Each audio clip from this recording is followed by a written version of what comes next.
Credit card ലോണുമായിട്ടുള്ള കാര്യങ്ങളിലെല്ലാം ഒരു പുതിയ സ്ട്രാറ്റജി കൊണ്ടുവന്നിട്ടുണ്ട്.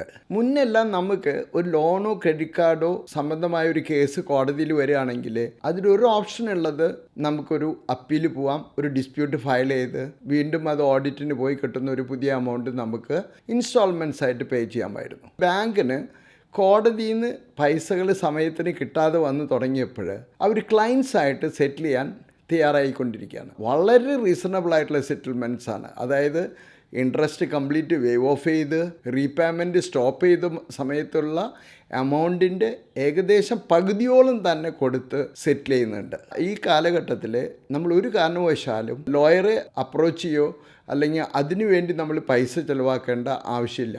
ഡയറക്റ്റ് നമ്മൾ ബാങ്കായിട്ട് സംസാരിക്കുക, ബാങ്കിൻ്റെ അടുത്ത് നെഗോഷിയേറ്റ് ചെയ്ത് റൈറ്റിങ്ങിൽ വാങ്ങാം. കാരണം പിന്നീട് ഒരു സമയത്ത് ബാങ്ക് നമുക്കെതൊരു കേസ് ഓപ്പൺ ചെയ്യാതിരിക്കാൻ വേണ്ടി ഈ കേസ് ഫുള്ള് ക്ലിയർ ചെയ്ത് പോലീസ് ക്ലിയറൻസ് തരാം എന്ന് പറഞ്ഞുകൊണ്ട് വേണം ഈ സെറ്റിൽമെൻറ്റ് പ്ലാനിലേക്ക് പോകാൻ.